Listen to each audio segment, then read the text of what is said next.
love you, Lord,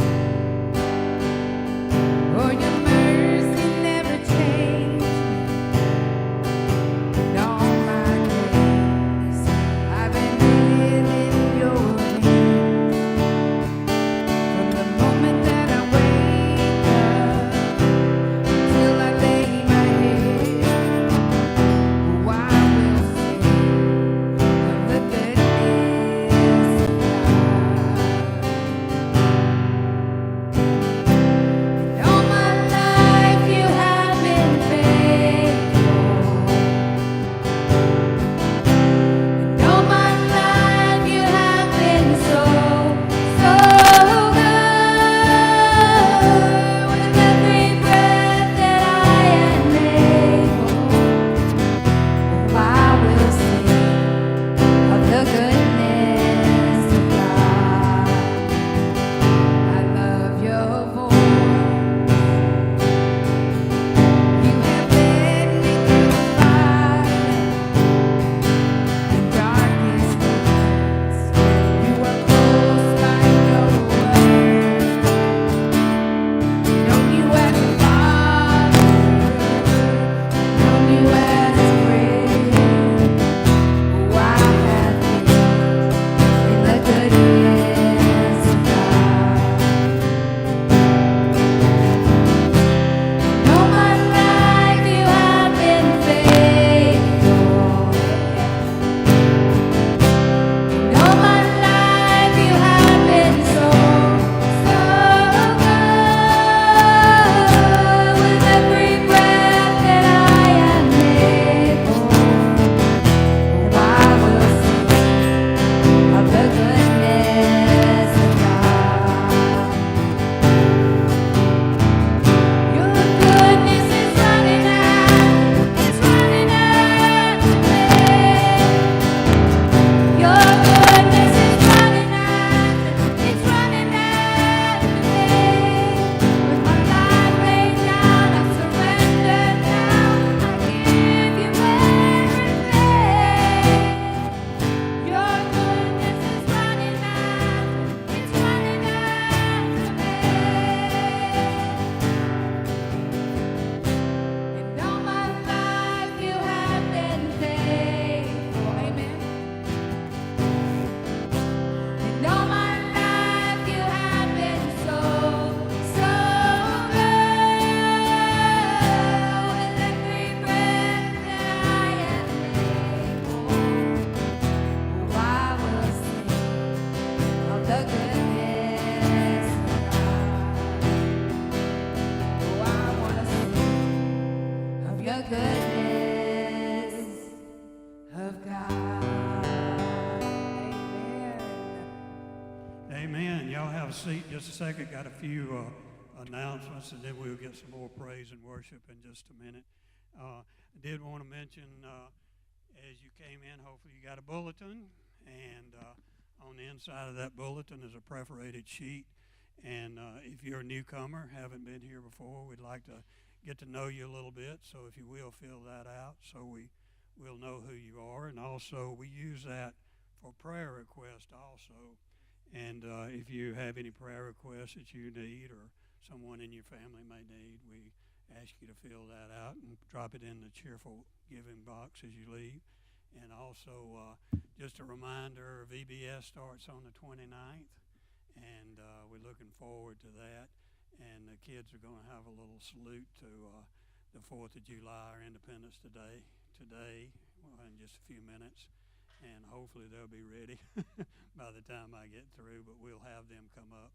And also, I hope everybody had a good, or are going to have a good 4th and have plenty to eat. But just remember, the reason for the celebration, because, we are fortunate to be in a country that we have the freedom we have. And a lot of people are trying to eliminate some of those freedoms, but we're going to keep on doing what we're doing. I know I was in the military at a time where it really was not cool to be in the military, and those things have changed now, and people are really more respected for being in the military. But we like to honor those folks at the same time as independence, because that's why we do have our freedoms. Because I know I've had loved ones, and I had an uncle that died in the war, World War II, and I know you probably have some family members or know some people that did give their life the ultimate sacrifice for our freedom. So just remember that as we go along. And I think Mandy's about ready, but we'll have Pastor Cullins here. Sandra, we're glad to here with us again today. And we are going to have some more praise and worship, but I think the kids are going to do their thing right now, so y'all welcome them. Indivisible, with liberty and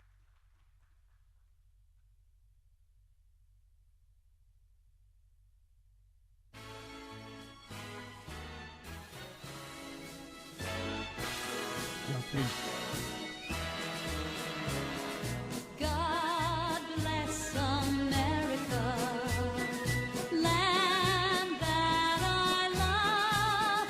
Stand beside her and guide her through the night with the light from above. From the mountains to the prairies to the oceans wide with fun. God bless America, my home, sweet home.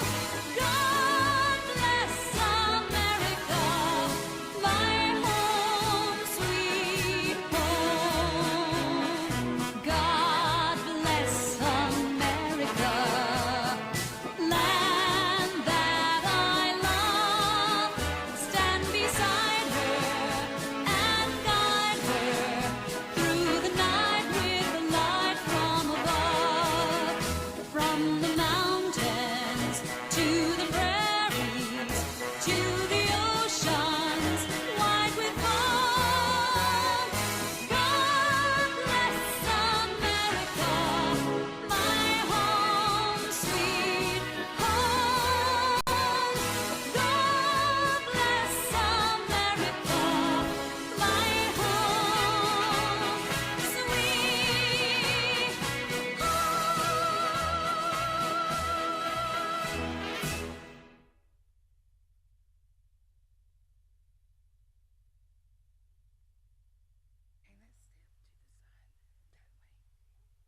that way. Step over there because they're going to do the pledge. To the flag of the United States.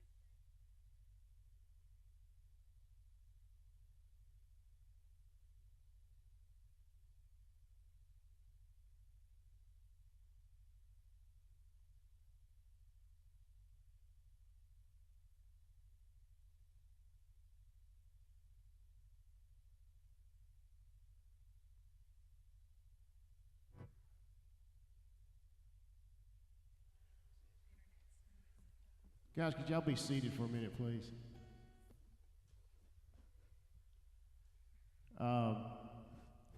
Appreciate y'all being here today. It's been tough for everybody, I know. And this 4th of July, we need to remember those that served our country. So for anybody in here that's been in the military, retired or present or whatever, would you please stand? Thank you so much for your service. God bless you.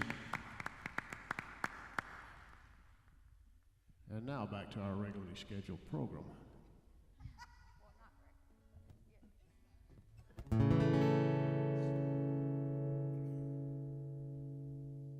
If tomorrow all the things are gone, I'd work for all my life, and I had to start again with just my children and my wife.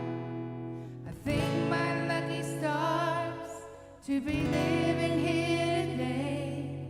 'Cause the flag still stands for freedom, and they can't take that away.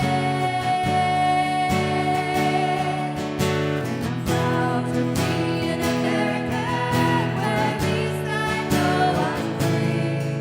And I won't forget the men who died and gave that right to me.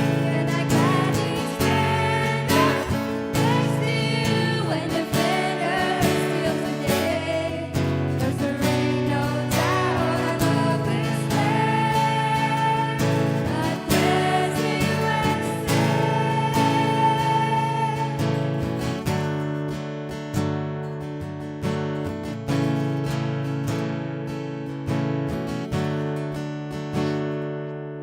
From the lakes of Minnesota to the hills of Tennessee, across the plains of Texas, from sea to shining sea, Detroit down to Houston, and New York to LA.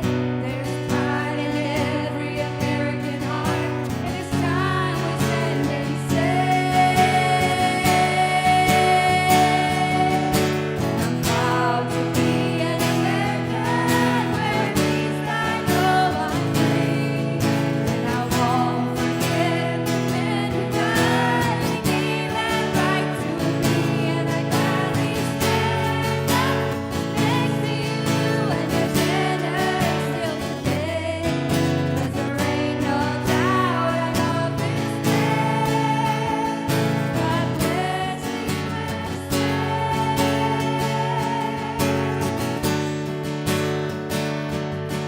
And I'm proud to be an American, where at least I know I'm free.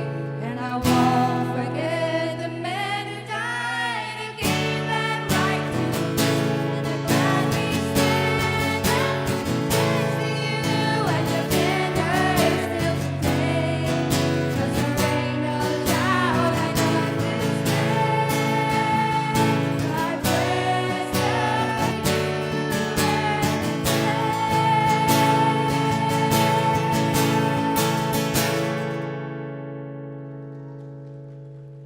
Thank you. You may be seated.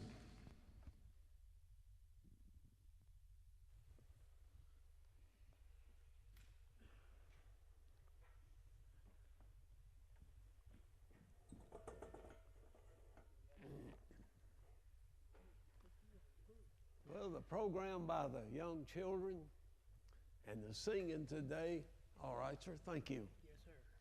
Was just tremendous. When I first met America, she was just 130, 70, 100 and something years old, 154 years old when I first met her. Today, she's 245. 154 years. I've watched her grow. I've watched her grow in many ways, wonderful ways. I've been in love with her ever since I met her. I don't see how anyone could love God, not love America. But I watched her grow in minor things some of us forget maybe. Ballpoint pens. They came along. Then air conditioning, indoor plumbing, paved roads. She's grown gracefully. Smartphones, just wonderful things. Outer space, sending man to the moon. What a wonderful, wonderful country we have. I've watched her grow in age. She's aged beautifully. But now, I know that she's been costly. You know, beautiful, wonderful things normally are costly. But America's been costly. Some have paid tremendous prices.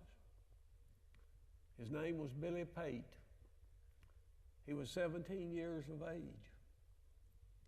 He lived next door to me, 21 Creek Street, Sylacauga, Alabama was his house number. Billy went in the Army about the same time I did.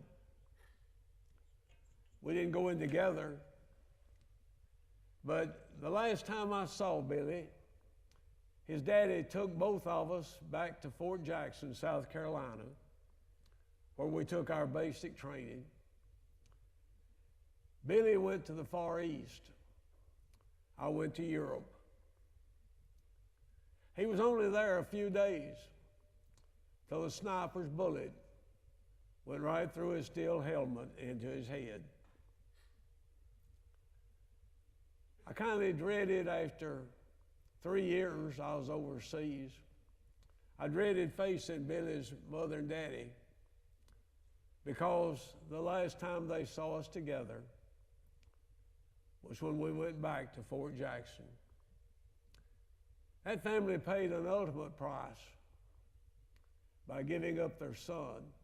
He paid the ultimate price. So America has been costly. And it's costly today. What we spend for defense today would feed, house, and clothe every person in our country if we didn't have to spend it for defense. But it's necessary that we pay the cost. It's necessary that we defend our country. And it's worth everything that it cost. While America is the land of the free, it's not free. But freedom has a cost. If you don't believe that, ask Jesus. Jesus said in John 8 and verse 36 that ye shall know, was verse 32 first. Ye shall know the truth, and the truth shall make you free. Then in verse 36 he said, if the Son shall make you free, then shall you be free indeed. But it's not without cost. Ask Jesus what it cost. That's what the church cost. Acts 20 and verse 28, take heed unto thyself and to the church, which he purchased with his own blood. The Apostle Paul told elders at Ephesus. Peter said, you and I are purchased by the precious blood of Christ. We were not redeemed by silver and gold, but by the precious blood of Christ. What a price was paid for our country, and what a price was paid for us. But now then, that we might be free, those who paid the price and those who are still paying the price, and our defense price is that we might be free. But there's another freedom, and that's the one that comes from Jesus, that I'm thinking that maybe we're not enjoying the freedom of like we are America. How can we be free today in a free country? Which I'm going to say the masses are not. And maybe some of us in here today, we may have some freedom, but do you have full freedom? When Jesus said, again in John 8 and verse 36, if the Son shall make you free, then shall you be free indeed. That means fully free. Free all the way around. Can we have such a freedom? I'm going to preach to you today on what I call the Freedom Psalm. You know, the Bible is wonderful in summarizing things. I believe the term of speech is it's a book of many oses. There's things you and I would like to know more about, but the Bible condenses them. I'd like to know more about the Apostle Paul and how he persecuted the church, about the death of John the Baptist, and many other things I'd like to know more about. But the Bible has minimized those things. And sometimes we spread out things till we lose the importance of it. But there is a psalm in the Bible that summarizes everything we need to make us free indeed. You know which psalm that is? Well, it's one that I'm going to say we're most familiar with more than any other psalm in the Bible, but yet misunderstand it more than any other psalm in the Bible. It's normally just read at funerals. And why, I don't know why. This psalm has absolutely nothing to do with a funeral, with a person who's ceased to live. But that's where it's normally read. Like I said, I don't know why. I think maybe we just follow in the step of it's read at this funeral, we think we ought to do it at the next one. But this psalm tells us how to be free indeed. Now I'll start reading it to you. It's got 8 things in it that covers every burden, every bond that you and I have is set free in this psalm. The Lord is my shepherd, I shall not want. He maketh me to lie down in green pastures. He leads me beside the still waters. He restores my soul. He anoints my head with oil. He prepares a table for me in the presence of my enemies. His rod and staff, they comfort me.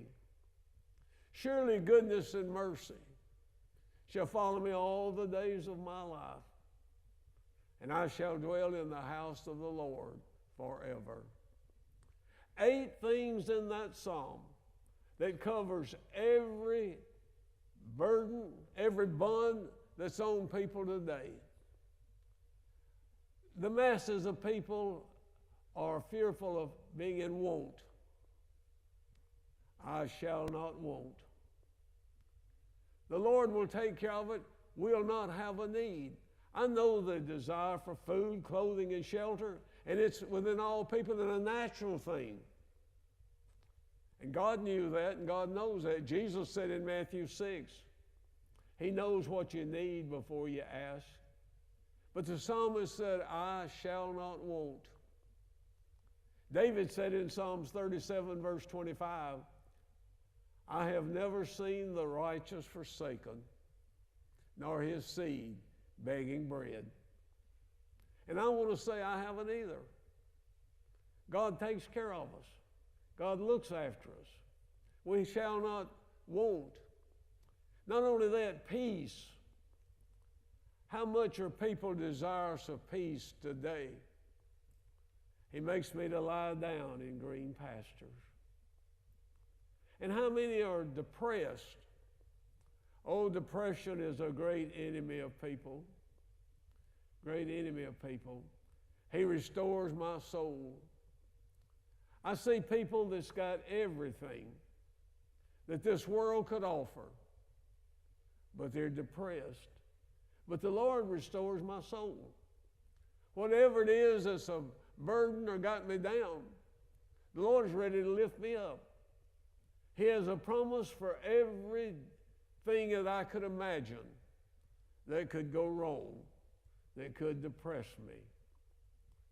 Not only that, He anoints my head with oil. Sure, I have sicknesses, you have sicknesses. We have things happen to this old body, but the Lord is a healing God. He's one that will take care of it. He has promised to us in James chapter 5 and verse 14, which Sandra and I fully believe in every way. And if you ever need us to do it, we stand ready. And James, the brother of the Lord, said, if any of you be sick, let him send for the elders, and let them anoint them with oil and pray. And the prayer of the righteous, they shall be healed. He anoints my head with oil. We believe in that. We've seen remarkable things. In fact, this past week, we was talking to a lady we thought was going to die, a year ago, Sandra, thereabouts? Sandra and I went to Oxford, near Anniston. We anointed with oil, and just in case the Lord called her home. Anyway, this past week I called, and she wasn't there. She's down in Florida on vacation. Talked to her yesterday, and I kidded her about getting sunburned. She's 80-something years old. I told her she shouldn't wear a bikini and get out on that beach. But she's still going strong. And we can give you case after case like that. God heals the sick. God takes care of us. And all of us have that fear. And He's promised He would. He will heal us. It may not be in this lifetime. It may not be instant. But healing will come. And then we all have fears of enemies out there. But the Lord has promised He'll prepare a table in the presence of our enemies. No one can hurt. Those who try to hurt us, the Lord will turn it into something good. He'll turn it into a banquet for you. You don't have to worry about your enemies. We don't have to try to take vengeance. God is one that will take vengeance. I've seen some strange things happen. I've seen strange things where someone would mistreat a Christian. That's one of God's children. You know, I'm afraid to mistreat a Christian. I'm afraid to say anything bad about a Christian. That's one of God's children. And I'll tell you, you can do almost anything to a mother and daddy except mistreat your children. You just can't do that. Now, if mother and daddies in this life are that way, how much more is God with His children? Not only that, our cup overflows. God just doesn't give us enough. He gives us more than enough. He gives us the abundant life. Jesus said, I'm come that you might have life and have it abundantly. That's what He wants to give to us, John 10:10. Our cup overflows. We're afraid we won't have enough. God said, I'll give you more than enough. So this psalm, every need that we have. And then when he comes to near the close of it, he said, surely goodness and mercy shall follow me all the days of my life. Here's comfort to us. It'll be with you. Goodness and mercy. What do we need more than that? This is the promise of the God of heaven. And here comes the great and wonderful part. And I shall dwell in the house of the Lord forever. There's my future. These 8 things cover every need that you and I have. Everything that would keep us from being free are found in this psalm. But now, there's a condition. There's a cost. Like our freedom in this country, there was a cost. There's a cost here. But the cost is not great. It's not more than it's worth. The Lord is my shepherd. That's what's necessary. The Lord is the one that will lead me. You know, we're compared to sheep in the Bible, and that's not complimentary. A sheep is actually one of the dumbest animals there is. A sheep is almost helpless. I've been told you could carry a sheep around to the front of a house, and it couldn't find its way to the back, or vice versa. You know, you can take an old dog or cat 10 miles out of town, put it out in the sack, it'll meet you home. Sheep has no sense of direction. They have no defense. Other animals have defense systems. A sheep doesn't. It's defenseless. And we're the weakest of all animals. Intelligence we have above them, but physically we're weaker. A sheep is almost helpless, a prey to every enemy. And when it gets in danger, he leads us by the still waters to keep us peace and safety. A sheep can't get near running water. If a sheep gets wet, it's going to drown. All other animals can swim, but not a sheep. So it's conditional on the Lord being our shepherd for you and me to be free. But in John chapter 10, by the way, did you know that only 2 times in all the Bible does Jesus call himself good? Only 2 times does he call himself good. John chapter 10 and verse 11. Jesus said, I am the good shepherd. In verse 14, he said it again. I am the good shepherd. Not only am I the good shepherd, I'll show you how good I am. The good shepherd will lay down his life for his sheep. And that's what Jesus did for you and me. Now, we want to be free. Oftentimes, young people, they say, well, I want to be free. I want to get away from home. Get away from mother and daddy so I can be free. And they think when you get away from mother and daddy, actually, many are saying, I won't have any responsibility. But responsibility is what makes us free. The train might want to get off the track. But the train is only free when it's on the track. An airplane might want to be free from gravity and all the laws that hold it to this earth and makes things come down. But an airplane is free when it commits to those things, when it's obedient to those things. A fish is only free when it's in the water. And you and I are only free, fully free, absolutely free, free indeed, when the Lord is our shepherd. So, in our great country that's worth more, I want to say, I don't see how a person could love God and not love America. How wonderful we are blessed. But even in this country, the land of the free, we'll never be free until Jesus is our shepherd.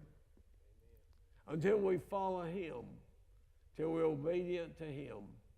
Every commandment that's in the Bible is there that you and I might be free.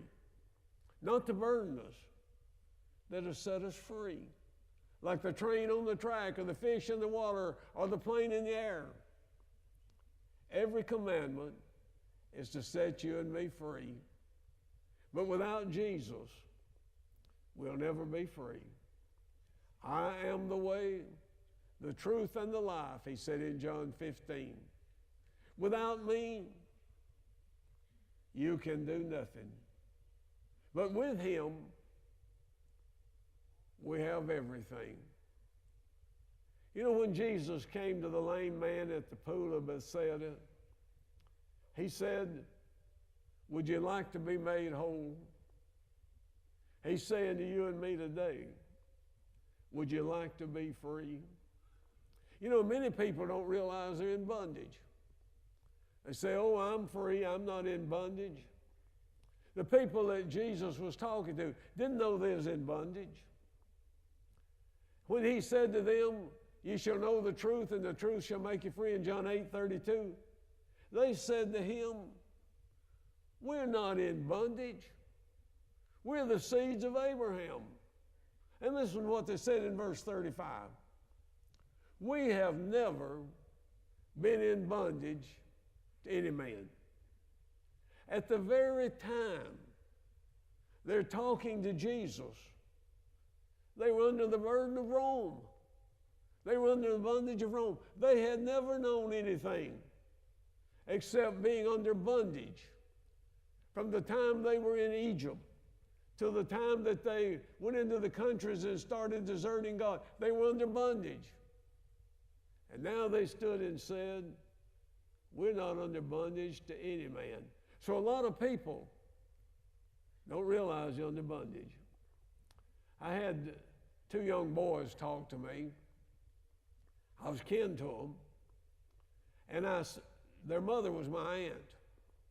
And she lived in Florida, and I visited with her quite a bit. And they were away from home working. They said, James, would you go to Florida and visit Mother and talk to her? She's drinking too much.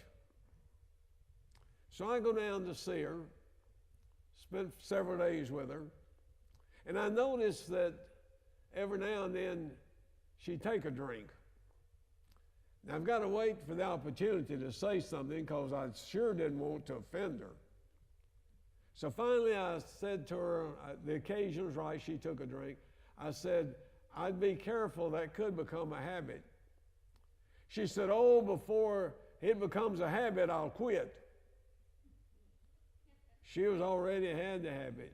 She was already under bondage. By the way, I don't think she drank anymore after that. She broke the bond. When she realized that I thought she was under bondage, it caused her to quit. Now today, if we'd recognize that we are under bondage, that all these things could happen to us, anything, any moment could take every joy that we have, even our lives, our loved ones, and we're under bondage to all this, except the Lord being our shepherd. And then we're under bondage of no kind. We're free indeed. So I ask the question to you today, do you want to be free? There's people that would love to live in this country. They'd give their all. They're striving. Many are dying, trying to get in here, paying terrible prices to a country that's free. But when they come into it, they're not free indeed. But you and I who live in this country, we have a great, wonderful, free country. She's 245 years old today, and she's getting better. And she's saying to us who are in this country, through the psalmist, which we have freedom of religion, thank God, that if you really want to be free, there's one way. The Lord is my shepherd. And God knew this, and Jesus knew this, and he came into the world, and while we honor those who paid the price for our country, and those who today are paying, keeping our defenses up, and those who are serving, those who are at home are providing all of these things. While we're free as a country, the real freedom is in Jesus being our shepherd. If you want to be free today, follow the shepherd. The only 2 times in the Bible he called himself good, he said when that's a shepherd. And I love this in John 10:10. He knows his sheep by name. He knows every one of us by our name. We're not just a number. We're a person. We're a soul. We're one of his sheep and the sheep of his pasture. And he gave his life for us that you and I might be free. What do we have to give? What's our cost?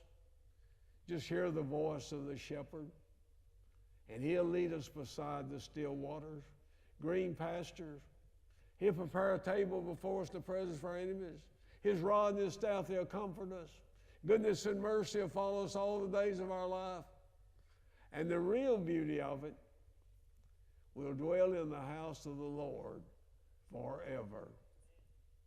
You know, if the Lord 2,000 years ago, he said in John 14, I go to prepare a place for you. If he's been working on heaven for 2,000 years, and this country, America, is so great that's only 419 years old as this nation, this land. See, it's only been 419 years since Columbus discovered it. If it's come that far since then, in the last 249 years, if I got my numbers right, maybe I got them twisted there a little bit. Anyway, just think how wonderful heaven's going to be. But until we get there, I want to be free from want. I want peace, free from depression. I want help for me when I hurt. And I want to be in the green pastures. I want the table prepared for me in the presence of my enemies. I want the good shepherd. But I hear his voice, and he becomes my shepherd. If you've never heard his voice, if you've never said he's my shepherd, it's time that you want to be free and you give yourself to Him. Hear His voice, become a Christian, and listen to Him. He'll lead you always out of bondage into freedom. So I believe this Independence Day that I want to declare to you real independence by saying it can be found in Jesus Christ our Lord. If you have a need this morning, we can help you with it. You want to express it. If you just want to come up and pray, or if you want to pray where you are, whatever you want to do, if it'll just help you come closer to the shepherd, we ask you to do it while we stand and while we sing this song of encouragement.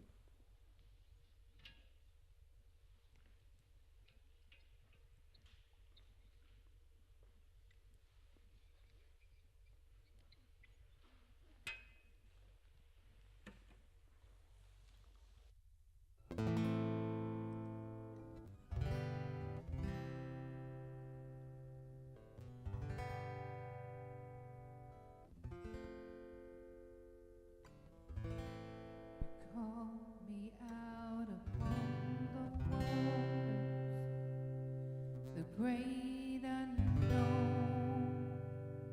Our feet may fail, and there I find you in the mystery, in oceans deep. My faith will stand. And I will call upon your name and keep my eyes above the waves. When oceans rise, my soul will rest in your embrace. For I am yours, and you are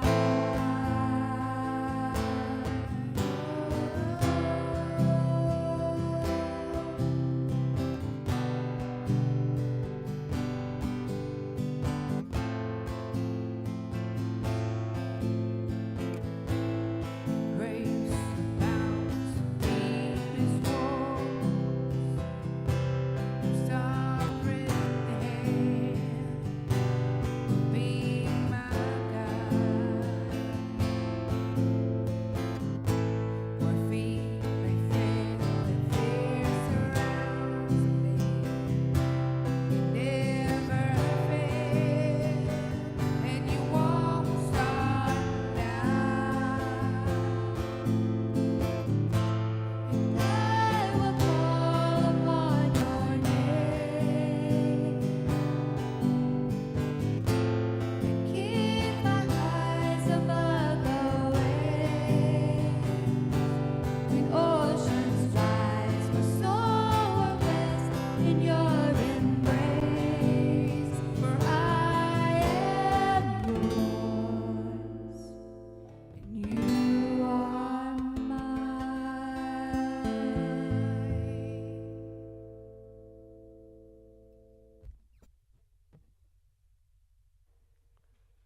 Dear God, we thank you for the many Billy Pates that have lived and died that we might be free this day.